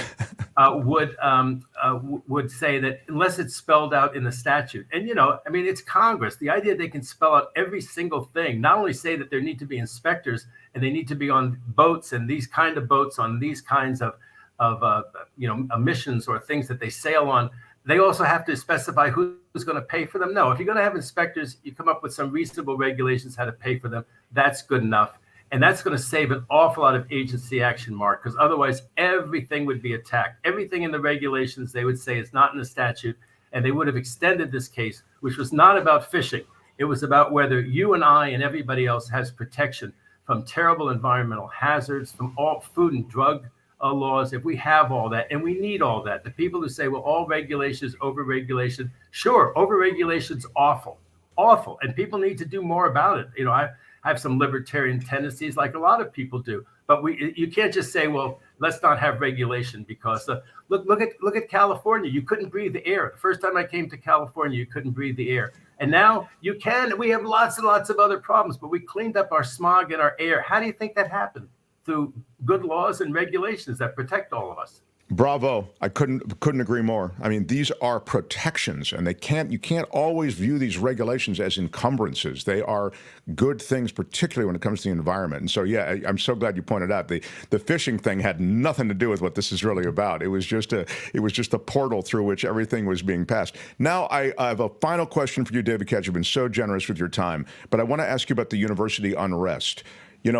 I had said this at the very beginning. Listeners and viewers to the show will remember that I said there are going to be lawsuits about this because I'm not sending my kid to whatever university here in California or anywhere in the country without the expectation that sort of basic things are in place to ensure the security of my kid who's a student at that school. And sure enough, these things have gone off the rails at all these universities and colleges everywhere, and now parents are forming class action suits to say, hey, just that. You guys now are going to pay for the fact that you did not ensure a safe environment for my child. What are the viabilities associated with those kinds of legal actions? I think that the courts are going to be pretty sympathetic toward the schools, because the schools do have a tough balancing act. And my goodness, I mean, schools, both public and private, are expensive enough. You know, at some point, you know, we're talking about regulations. Some of these things, in my book at least, are sort of over regulations, that the school, you know, especially private schools, have the right to do a balancing of their own. And if you don't like the fact that they have an encampment at the private university that you're sending your kid to, have your kid transfer the next year. Have it be known, right, when people apply from high schools, that they allow these demonstrations at these private schools that are really disturbing to a lot of people. Send your kids somewhere else. But wait a minute, David, I don't mean to interrupt. And by the way, I don't necessarily support the lawsuit. I just think it's a very provocative notion. But I do want to push back on you and say, hey, it's not the encampments. My kid was shoved and was prevented from attending class because of a lot of these protests. They weren't peacefully collected in some kind of encampment. That's a dangerous thing, isn't it? Yes, that's a lack of police protection that it could be actionable, you know, for just not providing, you know, it's like if they didn't have a lighted area at a college or a university, public or private, and people kept getting mugged there. And I think especially if there was repeated conduct, if the school was on notice that someone was insulted, like Jewish students were insulted, you know, it's one thing to issue, you know, to say slogans and stuff like that. But you have, in addition to this sort of free speech issue, you have also just the personal harassment. You can't personally get in someone's face and issue fighting words. You certainly can't attack them physically. So I wasn't quite sure that's what you were asking about. But yes, those lawsuits. But I think the class actions are more not that somebody was personally struck. I think it was that some slogans went too far. And of course, there also will be, let me just say, there'll be lawsuits on the other side. There are also lawsuits by people who say that their constitutional rights were infringed because they weren't allowed to protest more, or they say that they were forcibly removed and more force was exerted.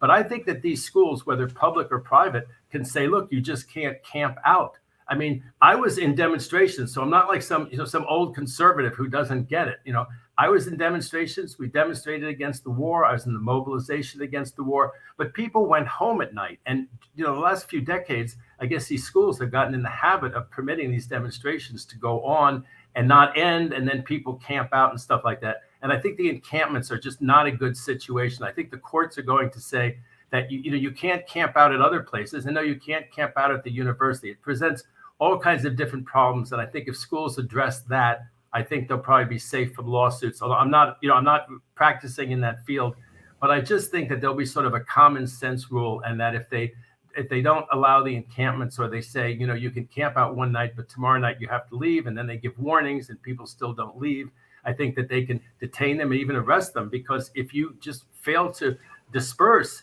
and go beyond the reasonable time, place, and manner of the demonstration, I think that you've probably gone too far under the law. So I just don't think the class actions are going to be that. They may get some injunctions and stuff like that. And I think that this, I don't know, it's kind of hard to know where they're going to go, Mark, but I don't think that either side is going to have great success in court. I think that it's good. I think the schools probably went too far in allowing, violent or threatening behavior. And I think it's very good that they realize that this is a time in life for kids to demonstrate and have strong feelings and all of that. And remember, this is all about the Gaza war and the awful things that are happening over there. My God, if there were ever something worth demonstrating forcefully about, but keep it peaceful. And I don't think that, generally speaking, the courts are going to require them to allow encampments. That's all the time we have. I do want, Albert, if you can bring up the Katsadamas picture, because he is, as you know, someone who doesn't shy away from predictions, David Katz. And I predicted the Supreme Court case today. Wow, come on. Katsadamas, the Trump case, what will happen? It wraps up next week, right? Probably. It wraps up next week. Let me save that for next show, Mark. Come on, we have to. I love that. Okay. We'll save Katsadamas's prediction on the Trump case for the next show. Meantime, you can see him all over media and hear him all over media. David Katz is on Fox News Channel. He's on News Nation. He is across the board on any number of media outlets with what I think is some of the keenest analysis available in the field. And I'm so grateful that you come and spend Thursdays with us. Thanks, David.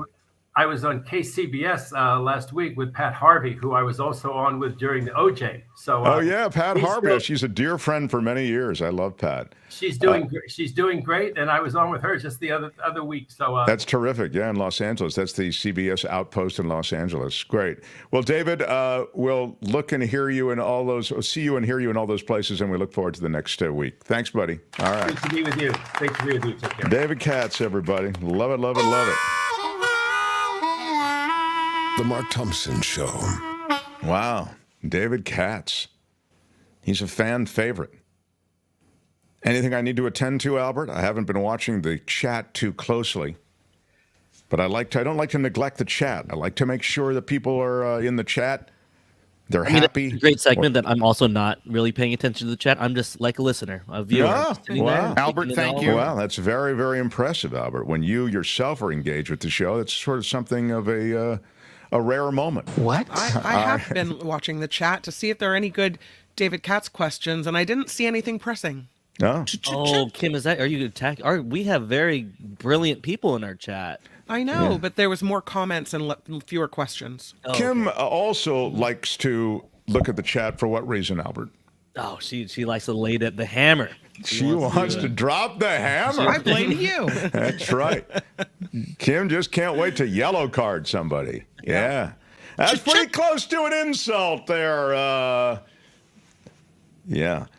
Speaking of which, we never released the red card on your pal, Andrew Peters, Kim. I don't want to. Oh. Wow. I don't want to is another good Kim drop, if you're listening, Trevor, don't in want Hollywood. to do it. You're going to have to force me to do that one. I don't want to lift it. Wow. I think things are more peaceful without his commentary. Well, I don't know. I mean, My words upset so many people. I'm just trying to say that. That's right, Robert. That's what right. What I handed down, though, from the bench was I put him in timeout. I don't know the guy, and I don't really see all of his bad stuff. So to be fair, you kind of monitor it more closely. But I also have a much broader tolerance for this stuff than do you. Great one. Thank you, Trevor. Mount Rushmore of trolls that we had in our chat. He was one of the four. I love the Mount Rushmore of trolls. We do have a couple super chats here. Oh, no kidding. Yeah. Well, that's very important. The Lady Beatrice for a 5 spot. Big shout out. Not only should he be expelled from the NFL. Oh, I see. What is this related to? It's I think that could be about Harrison Butker, the kicker for the Chiefs. Yes. Oh, okay. Yeah. So thank you for the timely posting of this, Albert. Albert, thank you. This is something we talked about an hour ago.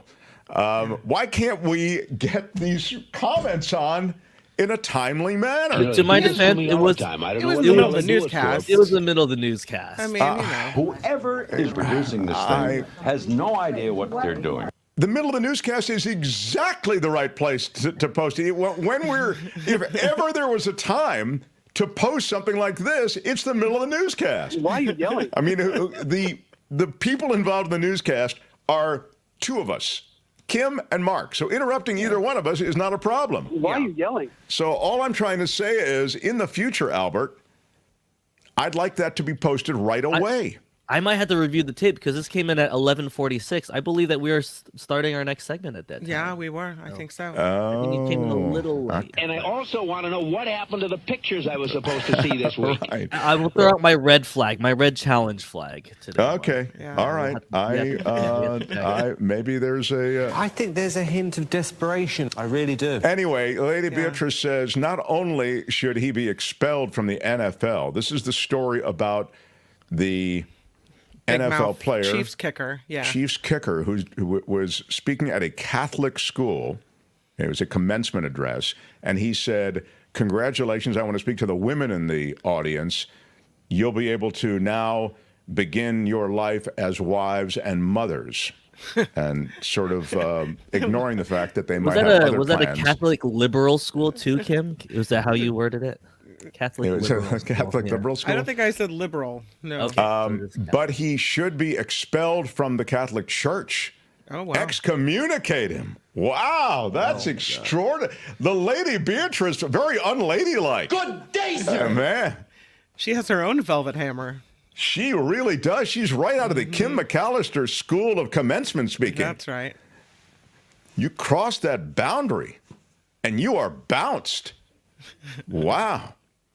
I mean, what is the anyway? Luis, will you be serving up "Why are you yelling red" at the Swoon, or should I bring my own? Luis, big shout out, first of all. Shout out. And the "Why are you yelling red?" I'll be serving it at my home, but you need to get your own from Tenuta Vineyard. Yeah. Also, will Jim Avila and his idiots be in attendance? Yes, well, that's a... There's always been, in this country, 30 to 35% idiots. Yeah, so I think there'll be no idiots. If you do the math, Mark, how many seats? 25? Like 30% of those 25. We'll be there. Yeah, I mean, you'll have to decide, Luis, who are the idiots in our crew. I don't think there are any idiots, though. I've looked at the guest list. We all have our moments, don't we? That was very inappropriate. Yeah. I am looking forward to the June Swoon, and the fact that you will be there, Luis, makes me look forward to it even more. You're a regular supporter, and I appreciate it. Cheryl Massarelli, you guys have different parenting styles. It's true. Yes. We do.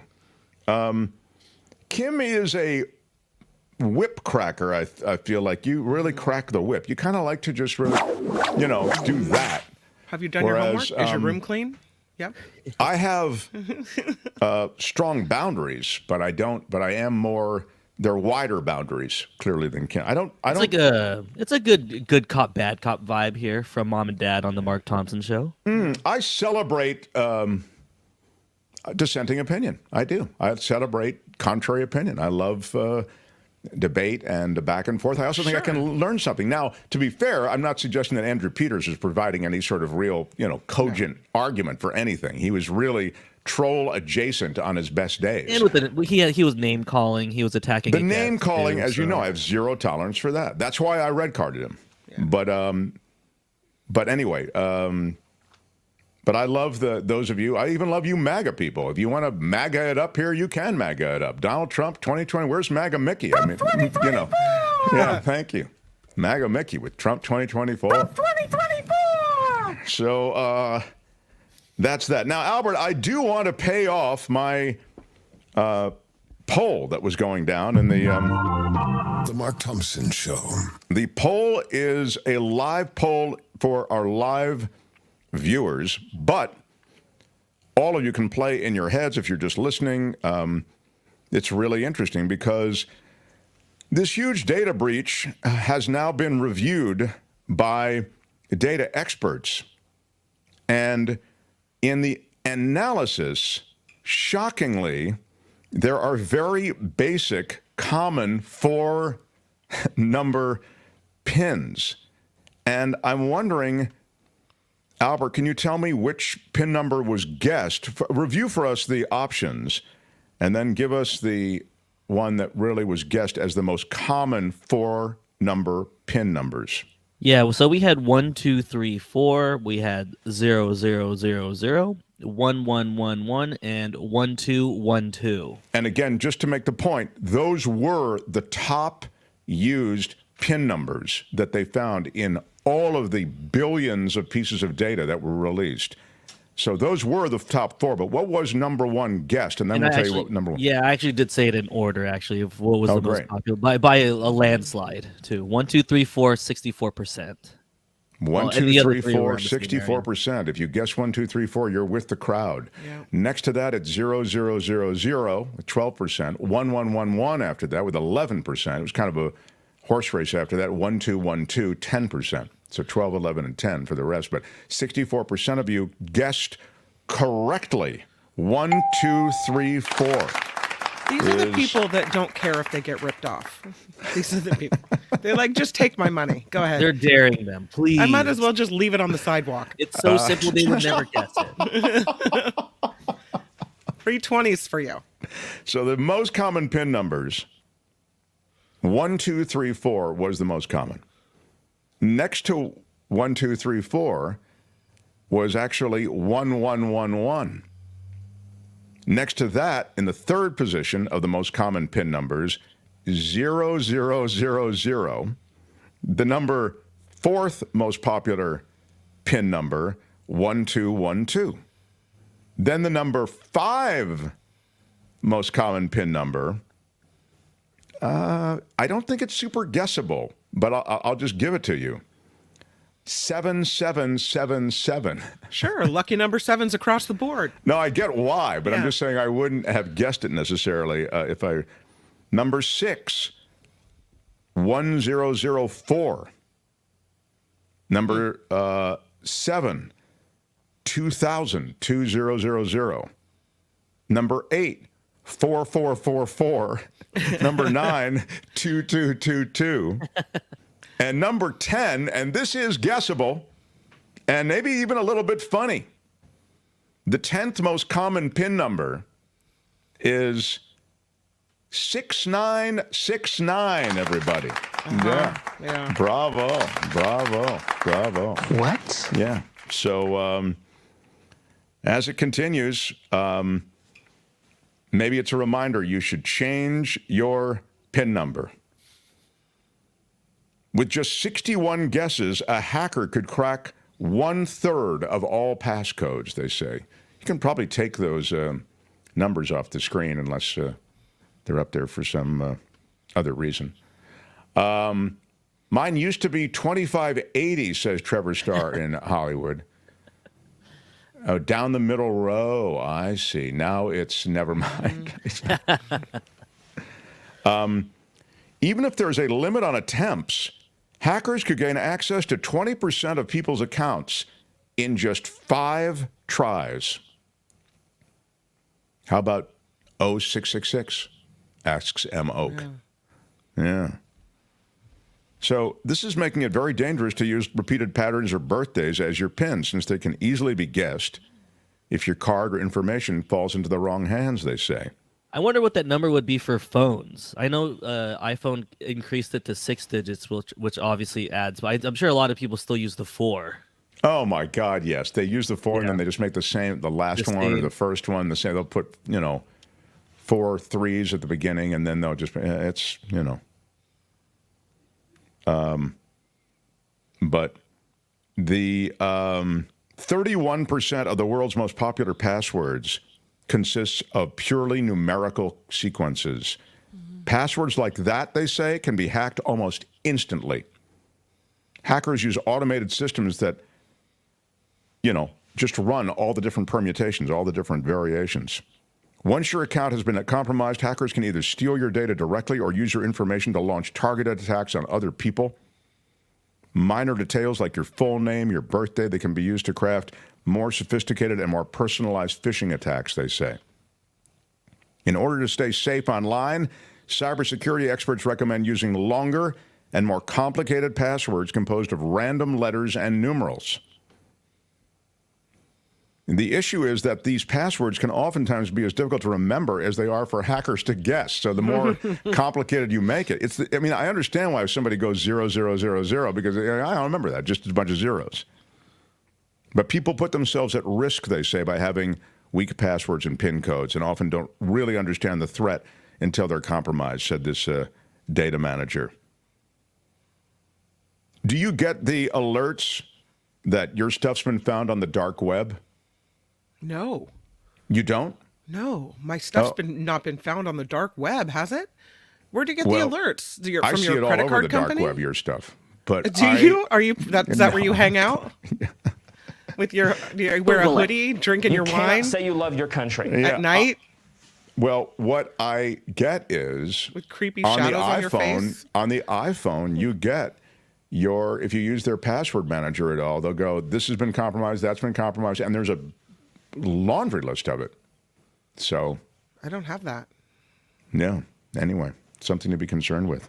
But I'm not doing nefarious things on my phone like you are. What are you doing? I'm doing nothing. What websites are you visiting? I'm having Apple handle my password. Girl, you just moved. So that's where I get it. When I log on, they go, "Hey, alert! All this stuff's been compromised." So maybe I don't know, you need Kim. to handle your own password. Maybe you need to handle your own password. Maybe, maybe that's right. Listen, I got. Maybe I do. I got. Hey, keep your passwords to yourselves, people. Please. Yeah, exactly, kids. Come on. The Mark Thompson Show. Albert, I feel we've done a good job today. I like when we have cats on and we just have cats. And we have time to cook a little bit, talk about some segments. Yeah. It gives you time, Mark. I feel like you're less rushed on Thursday. I thought we did a good job. I really did. And by the way, And when the I Giants say won, and the when Giants I say won we last did a good job, I'm really talking about myself. Thank you. I do want to be clear about that. Who is having that conversation? I'm just saying. It's tomorrow. What's happening, Albert, on the big show? Albert, thank you. We have Florida, the greatest hits. We have Florida, we have Shore, and we have Snyder. Yeah. Kim will be back for more. I'm going to a wedding, and I'm sure I'll get at least one good story out of it. So the After Party Live is next, and it's over there on the After Party Live station. Right. Thanks for all your love, everyone, and until tomorrow. I'm Shadow Stevens for the Mark Thompson Show. Bye-bye. We are out of time, so... Out of time. Bye-bye. Again, until tomorrow, everyone, be well and bye-bye.